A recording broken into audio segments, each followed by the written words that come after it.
नमस्कार, आप देख रहे हैं जन टीवी। प्रीति शर्मा आपके साथ। खबरों को विस्तार से भी जानेंगे, लेकिन शुरुआत करते हैं हेडलाइंस के साथ।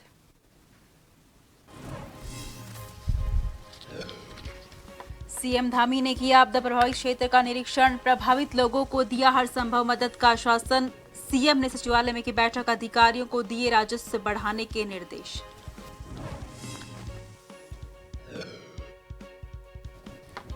देहरादून का परेड ग्राउंड बना आयोजनों का मुख्य केंद्र, पीएम राहुल समेत कई दिग्गज नेता कर चुके हैं रैली। 15 अगस्त से पहले बनकर तैयार होगा पार्क।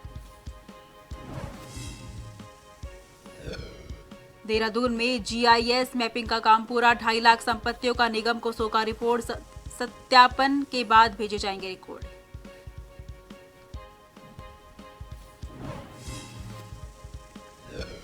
गौरीकुंड भूस्खलन घटना के बाद रेस्क्यू कार्य जारी, एक और शव बरामद। भूस्खलन में 20 लोग हुए थे लापता, अब तक मिले कुल 4 शव।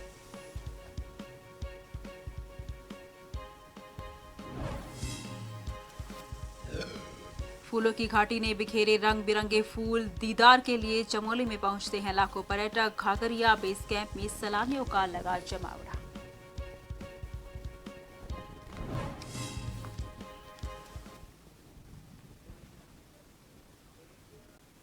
रुक करते हैं खबरों की ओर। मुख्यमंत्री पुष्कर सिंह धामी कोटद्वार पहुंचे। कोटद्वार में भारी बारिश से आई आपदा से हुआ नुकसान का मुख्यमंत्री पुष्कर सिंह धामी ने जायजा लिया और विधानसभा अध्यक्ष रितु खंडूरी के साथ मिलकर स्थलीय निरीक्षण भी किया। मुख्यमंत्री ने गाड़ी घाट स्थित पुल और मालन नदी पर बना वैकल्पिक पुल जो आपदा की भेंट चढ़ गया है, इन पुलों का स्थलीय निरीक्षण किया। इस दौरान मुख्यमंत्री पुष्कर सिंह धामी ने कहा कि कोटद्वार में आई आपदा से प्रभावित लोगों को राहत देने के लिए संभव प्रयास करेगी। इसके साथ साथ कोटद्वार में हुआ नुकसान का भी आकलन किया जा रहा है।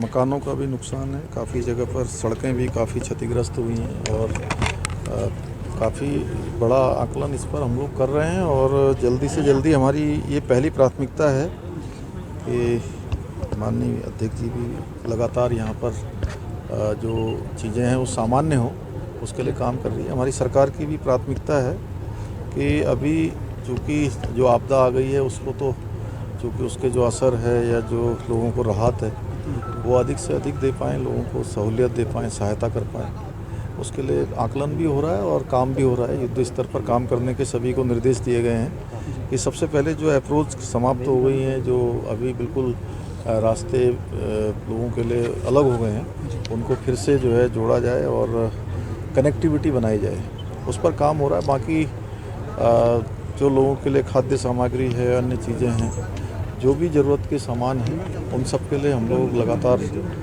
निर्देश हैं। सभी को कहा जा रहा है कि प्रशासन के लोगों को कि हर प्रकार से आपदा प्रभावितों की मदद करें और सहायता करें। डोईवाला नगर पालिका द्वारा देश के शहीदों के सम्मान में आजादी के अमृत महोत्सव के तहत मेरी माटी मेरा देश कार्यक्रम का आयोजन किया गया। कार्यक्रम में शिरकत करते हुए डोईवाला के विधायक ब्रजभूषण गैरोला ने डोईवाला नगर पालिका में शहीद स्मारक शिलापट का लोकार्पण किया और डोईवाला के वीर शहीदों को पुष्पमाला से श्रद्धांजलि अर्पित की। इस दौरान तमाम पूर्व सैनिक और शहीदों के परिजनों को शॉल ओढ़ाकर सम्मानित किया गया। कार्यक्रम में विधायक ब्रजभूषण गैरोला ने कहा कि हम देश के शहीदों का सम्मान करते हैं और देश के प्रति हंसते हंसते अपने प्राणों का बलिदान देने वाले वीर शहीदों के शरणों में नमन करते हैं।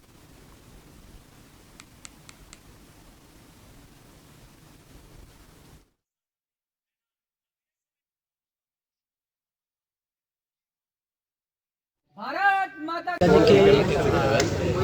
75 वर्ष पूरे होने पर अमृत महोत्सव का कार्यक्रम चल रहा है और देश की आज़ादी के लिए जिन महान स्वतंत्रता संग्राम सेनानियों ने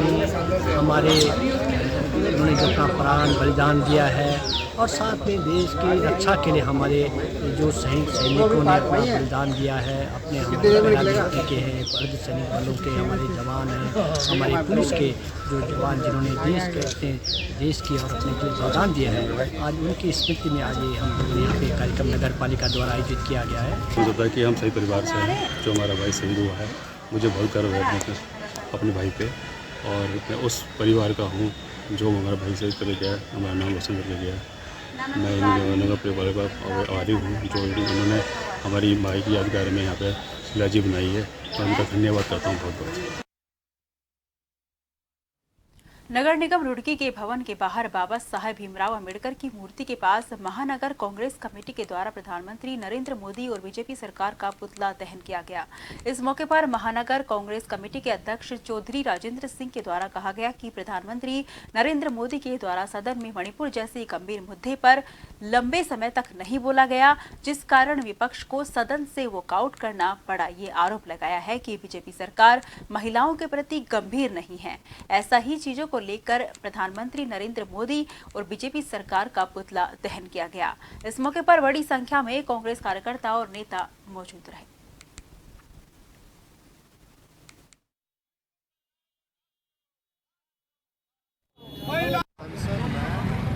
पूरा विपक्ष भाजपा सरकार के खिलाफ अविश्वास प्रस्ताव लाएगा, बड़े मुद्दे को जिसका तरुण गोगोई जो सांसद हैं आसाम से, तरुण गोगोई जी ने उसका नोटिस दिया। जब प्रधानमंत्री इसका अपना अंतिम पक्ष रखने के लिए आए, उन्होंने 2 घंटे तक मणिपुर का मैं नहीं बोला, ना पहले मिनट में ना दूसरे घंटे के आखिरी सेकंड। जब विपक्ष को दिखाई दिया कि ये सरकार, ये प्रधानमंत्री, ये महिलाओं के प्रति, माताओं बहनों के प्रति संवेदनहीन है, तो विपक्ष ने वॉकआउट करना ही उचित समझा। और वॉकआउट करने के बाद जब प्रधानमंत्री मोदी को लगा कि विपक्ष ने तो वॉकआउट कर दिया, तो उन्होंने 1-1.5 मिनट के भाषण में सिर्फ मणिपुर का जिक्र किया, कोई विस्तृत रिपोर्ट नहीं रखी उन्होंने।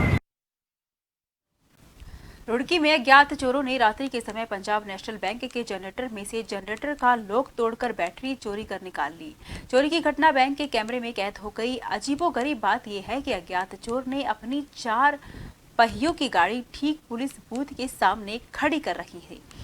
वहीं पंजाब नेशनल बैंक के शाखा प्रबंधक ने धनौरी चौकी में तहरीर देकर अज्ञात चोर के खिलाफ जल्द से जल्द खुलासे और कार्रवाई की मांग की है।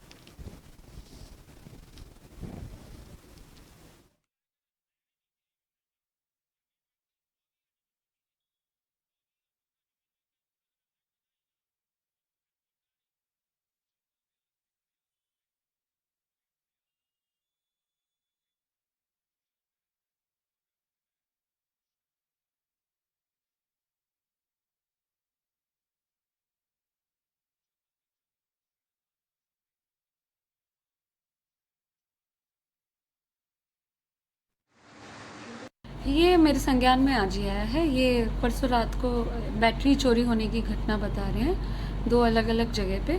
तो इसमें बताया जा रहा है कि तहरीर आ गई है थाने पे, तो मेरे द्वारा निर्देशित किया गया है थाना अध्यक्ष को कि उक्त तहरीर पे मुकदमा पंजीकृत करके जल्दी से जल्दी इसको वर्कआउट कराने की कोशिश करेंगे। ये घटना 9 तारीख की है। 9 तारीख के रात 1:30 बजे के आसपास की घटना है और ये 10 तारीख को मॉर्निंग में पूरी सुबह से शाम तक लाइट रही। हमें इसकी जनरेटर की आवश्यकता नहीं पड़ी। शाम को 7 बजे के आसपास हमें इसकी आवश्यकता पड़ी। तो जब हमें इसकी आवश्यकता पड़ी तो हमने अपना लड़का भेजा कि भाई चलो इसे स्टार्ट करा के देखो, भाई स्टार्ट करा दो जरा से ना। तो वो आया तो कह रही थी जनरेटर स्टार्ट नहीं हो रहा। तो हमने सोचा मैंने बैटरी डाउन होगी। तो यहाँ पर लोकल जो बैटरी वाला एक बंदा आरिफ, तो मैंने उन्हें फ़ोन किया भाई अपनी कोई बैटरी लेके आओ, हमारा जो बैटरी है वो जो है शायद डिस्चार्ज हो गया है और वो बैटरी आप लगा के स्टार्ट कर दो, फिर चार्ज हो जाएगा तो हम आपको रिटर्न कर देंगे। तो वहाँ से जैसे वो बंदा आया तो उसने देखा कि उसमें तो बैटरी नहीं है। तो फिर थोड़ी टाइम बाद उसकी नज़र पड़ी नीचे कि लॉक भी नीचे टूटा हुआ रखा है और इसका जनरेटर का लॉक भी नीचे रखा है, दोनों चीज़ पड़ी हुई है और वहाँ से बैटरी गायब है। क्या आपके द्वारा पुलिस पर हमने पहले सीसीटीवी कैमरे में सब घटना जो है सब देखी, जितने भी आसपास के कैमरे थे सब में हमने वीडियो ली है, सब देखा है। उसके बाद हमने जो अपनी नियर पुलिस चौकी धनौरी है इसमें हमने तहरीर दी है। उत्तरकाशी जनपद के ब्रह्मखाल में अतिक्रमण को चिन्हित करने आए विभागीय कर्मियों के द्वारा गलत पैमाने से रेडमार करने का स्थानीय लोगों और व्यापारियों ने कड़ा विरोध किया। भवन स्वामी और व्यापारी उस वक्त भड़क गए जब चिन्हित करने वाले कर्मियों ने भवन और दुकानों को एक तरफा चिन्हित कर रेडमार्क करना शुरू कर दिया, जबकि अल्वेदर सड़क चौड़ीकरण का प्रतिकर दूसरी ओर का पहले ही दिया जा चुका है। व्यापार मंडल अध्यक्ष राजेश चंद्र रमोला, भवन स्वामी सौरभ रमोला और सत्येंद्र रावत आदि व्यापारियों और भवन स्वामियों ने कहा कि सड़क चौड़ीकरण का प्रतिकर जब दूसरी तरफ का दिया गया है तो इस तरफ के भवनों को चिन्हित करना सरासर गलत है।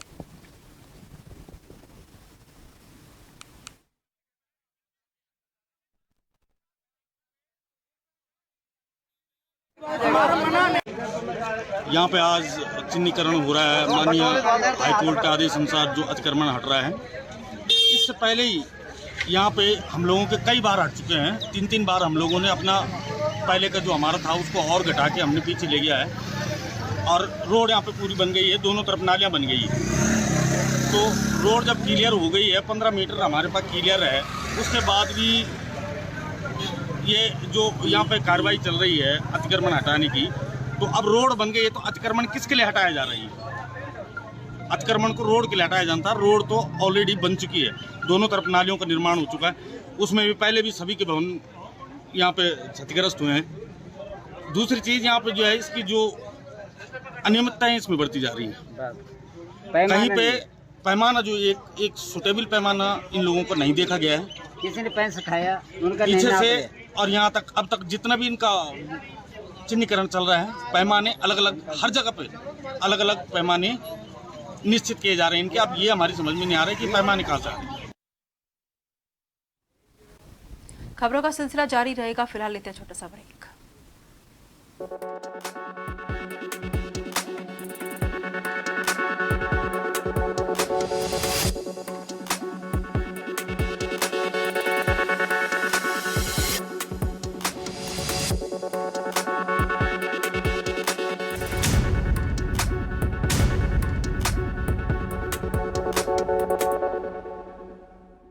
लगातार बढ़ रहे कर्ज को देखते हुए राजस्व सरकार ने सरकारी विभागों में बैठे उन अधिकारियों को निर्देश दिए हैं जो एक से ज्यादा विभाग संभाल रहे हैं।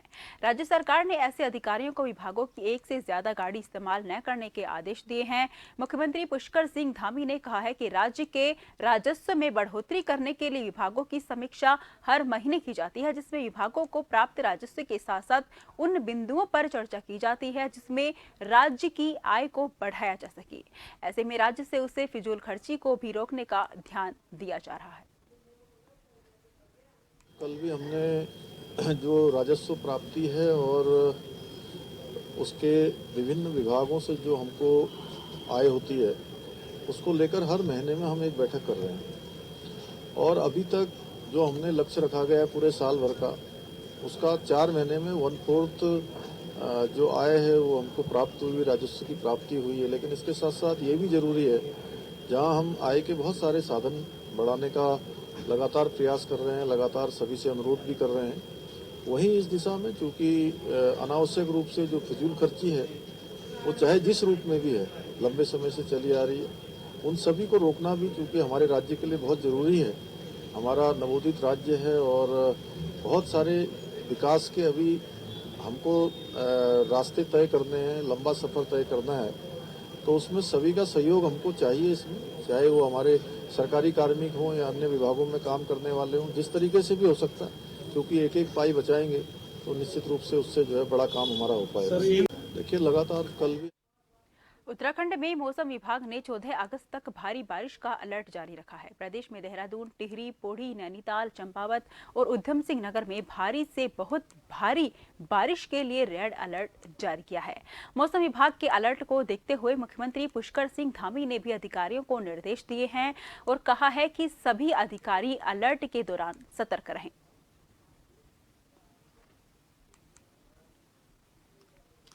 पिछले 48 घंटे 72 घंटे से लगातार जिस प्रकार से मानसून की सक्रियता है, जिस प्रकार से मौसम विभाग की चेतावनी है और अगले कुछ दिन भी लगातार मौसम विभाग का अलर्ट है, इसलिए हमने सभी से अनुरोध किया है। और जो हमारे बाहर से आने वाले लोग हैं, हमारे तीर्थ यात्री हैं, पर्यटक हैं, उन सभी से हम ये अनुरोध पहले से भी करते आए हैं, फिर से उनसे अनुरोध कर रहे हैं कि मौसम की ठीक प्रकार से जब तक जानकारी न हो जाए, ठीक प्रकार का मौसम न हो, तो अपनी यात्रा तभी जारी करें जब मौसम विभाग मौसम के बारे में सही जानकारी दे। देहरादून में बागेश्वर विधानसभा उपचुनाव के लिए बीजेपी उत्तराखंड पार्लियामेंट बोर्ड की बैठक हुई। मुख्यमंत्री पुष्कर सिंह धामी ने बैठक की जानकारी देते हुए बताया कि 3 उम्मीदवारों का पैनल बनाकर केंद्रीय पार्लियामेंट्री बोर्ड को भेजा गया है, जिसे भी पार्टी प्रत्याशी बनाएगी सभी लोग उसके साथ प्रचार में जुट जाएंगे। चूंकि बागेश्वर का उपचुनाव होना है और उस उपचुनाव के लिए जो संभावित नाम आए हैं उस पर चर्चा हुई है और एक पैनल बनाकर केंद्रीय जो चुनाव समिति है उसको भेजा जाएगा और उसके बाद ही जो है वहाँ से जो भी नाम फाइनल होकर आएगा उस पर काम होगा। सीएम धामी ने ट्वीट कर पर्यटकों और प्रदेशवासियों से की अपील। बारिश के मौसम में अनावश्यक यात्रा से बचे। मौसम विभाग द्वारा प्रदेश के कई जिलों में रेड अलर्ट और ऑरेंज अलर्ट जारी किया गया है। जिला प्रशासन और एसडीआरएफ को 24 घंटे अलर्ट मोड पे रहने के निर्देश दिए गए हैं। स्वयं को संबंधित अधिकारियों से संपर्क स्थापित कर प्रत्येक परिस्थिति की मॉनिटरिंग कर रहा हूं।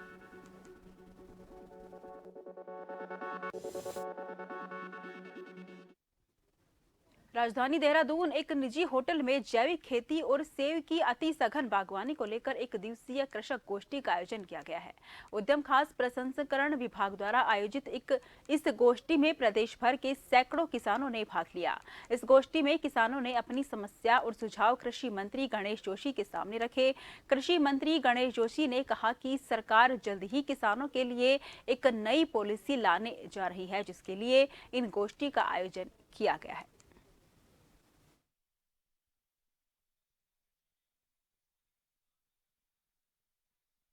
हमने पूरे प्रदेश के 29 किसानों को यहाँ पर बुलाया और उसके बाद जो उनकी राय उसके अनुसार हमने पौध वितरण किए। हमने इस बार 12 लाख से अधिक पौधों का वितरण हमने किया है और आज हम अपने एप्पल की पॉलिसी बनाने जा रहे हैं। तो हमने कहा कि जिन लोगों के लिए हम पॉलिसी बना रहे हैं उनकी राय भी इसमें शामिल होनी चाहिए, क्योंकि प्रैक्टिकल रूप में ज़मीन पर ये काम करती है, इनकी क्या दिक्कतें हैं। आज पूरे प्रदेश के 250 के लगभग इस क्षेत्र के किसानों को हमने यहाँ पर बुलाया है। उनके सुझाव हम एकत्रित कर रहे हैं और उनको समाहित करते हुए हम अपनी पॉलिसी बनाएंगे। आंदोलनकारी संगठन ने भू कानून और मूल निवास की मांग को लेकर बीते दिन सीएम आवास कूच किया, जिसके बाद बीजेपी प्रदेश अध्यक्ष महेंद्र भट्ट का बयान आया कि कुछ संगठन हैं जो कुचेष्टा कर लोगों को भ्रमित करने का काम कर रहे हैं। इस बयान पर कांग्रेस ने पलटवार करते हुए कहा कि प्रदेश अध्यक्ष का ये बयान बहुत ही शर्मनाक है। कांग्रेस प्रवक्ता ने कहा कि उत्तराखंड का निर्माण इन्हीं आंदोलनकारियों के संघर्ष से हुआ है और आंदोलन के गर्भ से ही ये राज्य जन्मा है, इसलिए आंदोलनकारियों का अपमान जनता नहीं सहेगी। कांग्रेस ने इस बयान की निंदा की है।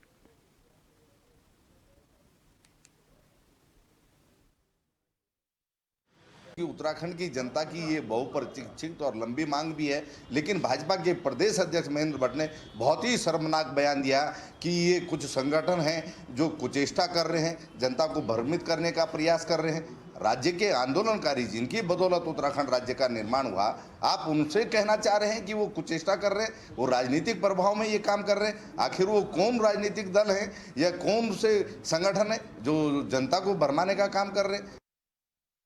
डोईवाला में कांग्रेस नेताओं ने एक बार फिर डबल इंजन की बीजेपी सरकार को कटघरे में खड़ा करते हुए पत्रकारों के सामने कुछ कागज रखते हुए दावा किया। कहा कि ये वो सरकारी दस्तावेज हैं जिनमें साफ लिखा है कि उत्तराखंड में टाउनशिप के आउट को तैयार करने के लिए कंपनी को क्या क्या करना है।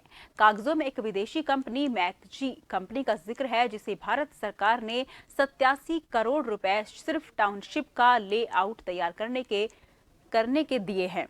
पत्रकारों के सामने कांग्रेस ने बड़ा खुलासा करते हुए कहा कि ये सरकार टाउनशिप निर्माण का पूरा मन बना चुकी है, लेकिन कांग्रेस किसानों के साथ है और किसी भी सूरत पर बीजेपी सरकार की लोगों को उजाड़कर टाउनशिप बनाने की मंशा को पूरा नहीं होने देगी।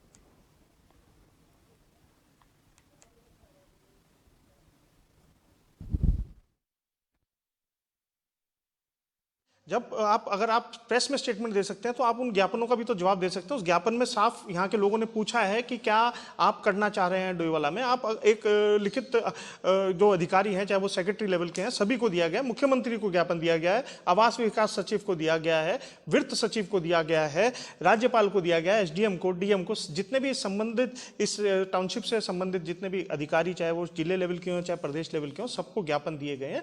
अब तक किसी भी ज्ञापन का जवाब नहीं दिया। आरटीआई में लोगों ने मांगा है, हम भी आरटीआई में मांग रहे हैं। प्रेस वार्ता करने का मुख्य उद्देश्य ये है कि एक तो हम लोग प्रेस वार्ता के माध्यम से सरकार से ये निवेदन करना चाहते हैं कि आप जनता को बरगलाना बंद करें। सच्चाई जो आपके सामने रखी गई है कि एक प्लान बनाया गया, उस प्लान के अंतर्गत हमारे पूरे उत्तराखंड में 6 सिटी का चयन हुआ है।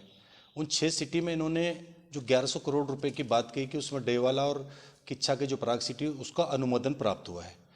अब इन्होंने बीच में आकर जब आंदोलन यहाँ पर तेज हुआ, जब जनता को पता लगा, तो उन्होंने तेजी से इस आंदोलन को चलाया और आंदोलन की गति को देखते हुए सरकार ने कुछ प्रेस नोट रिलीज किए, जिसमें सिर्फ ये दर्शाया गया है कि सिर्फ आप इस आंदोलन को शांत करने की कोशिश कर रहे हैं। डोईवाला में डोईवाला चौक पर कांग्रेस कमेटी द्वारा केंद्र सरकार का पुतला फूंका गया। बताते कि प्रधानमंत्री नरेंद्र मोदी द्वारा मणिपुर हिंसा पर कोई जवाब न दिए जाने और लोकसभा में कांग्रेस संसदीय दल के नेता अधीर रंजन चौधरी को निलंबित किए जाने के विरोध में सरकार का पुतला फूंका गया। कांग्रेस नेताओं ने आरोप लगाते हुए कहा कि जिस प्रकार से 99 दिन बाद प्रधानमंत्री संसद में आते हैं और मणिपुर में हुई हिंसा के मामले पर एक शब्द भी नहीं बोलते और लोकसभा में ठाके लगाकर हंसते हैं, ये अशोभनीय है।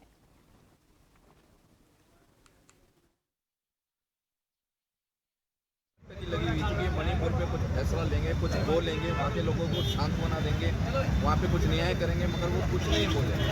हाँ, कांग्रेस का जो भी नेता बोलने की कोशिश करता है, जैसे अधीर रंजन चौधरी ने बोलने की कोशिश की, उसको हिटलरशाही की तरह से बाहर कर देते हैं। जो ही इनके खिलाफ बोलने की कोशिश करता है, जय विना है, जो भी इनको आईना दिखाना चाहता है, उसको बाहर कर देते हैं। जैसे राहुल गांधी बहुत भर्त्सना करते हैं और इसी कारण हमने इनका पुतला फूंका है, क्योंकि ये देश की जो व्यवस्था खराब हो रही है उसके बारे में न बोल के ये अपनी हिटलरशाही दिखा रहे हैं। प्रधानमंत्री जी का अहंकार दिख रहा था। प्रधानमंत्री जी ठाके लगा के हंस रहे थे। मणिपुर पर वो एक शब्द नहीं बोले। यहाँ तक कि जो कांग्रेस संसदीय दल के हमारे नेता हैं अधीर रंजन चौधरी जी, उनको निलंबित कर दिया गया जब उन्होंने आवाज़ उठाई। तो बहुत ही दुखद बात है, आज देश में हिटलरशाही सरकार है और प्रधानमंत्री जी, कल प्रधानमंत्री जी जो भाषण दे रहे थे संसद में खड़े होकर, ऐसा लग रहा था कि जैसे किसी प्रदेश का चुनाव जीतने के बाद अपने भाजपा कार्यालय में खड़े होकर जो भाषण दिया जाता है वो देश की संसद में दे रहे हैं। मिनिस्ट्री ऑफ अर्थ साइंस के तत्वावधान में विज्ञान की अलग अलग शाखाओं के वैज्ञानिक और शोध विशेषज्ञ थराली तहसील के प्राणमती बेसिन में विभिन्न विषयों पर शोध कार्य कर रहे हैं, जिसके भविष्य में दूरगामी परिणाम आने के आसार हैं। दिल्ली यूनिवर्सिटी में जियोलॉजी के प्रोफेसर विमल सिंह के नेतृत्व में कॉलेज ऑफ फॉरेस्ट्री के वैज्ञानिक डॉक्टर आयुष जोशी, दिल्ली यूनिवर्सिटी के वैज्ञानिक डॉक्टर अर्का प्रभा सरकार की देखरेख में 2021 से थराली के रतगांव और डोंगरी से मृदा अपरद के कारण पोषक तत्वों के ह्रास, प्राकृतिक स्रोतों में डेटा कलेक्शन के साथ ही स्वच्छंद बहने वाली नदियों और गंधेरों में जीवों के डीएनए सैंपल कलेक्टेड कर इनका अध्ययन करने के साथ ही हिमालयी ग्लेशियरों पर ब्लैक कार्बन के प्रभाव के अध्ययन कर रहे हैं। यहाँ पर जो है एक जो हवा के लिए जो है ये हम लोगों ने डूंगरी में जो है वहाँ पर हमने अपना एयर सैम्पलर लगाया। फिर उसके बाद में नदी के बहाव के लिए जो है हमने जो है थराली के पास में अपना एक इंस्ट्रूमेंट लगाया है, रडार है, जो कि नदी का जो लेवल भी और उसकी वेलोसिटी दोनों का मेजरमेंट करता है। उसके जरिए जो है फिलहाल के लिए मुझे दीजिए इजाजत। देश भर की तमाम खबरों के लिए आप लगातार देखते रहिए जन टीवी, क्योंकि हम हैं जन जन की आवाज़।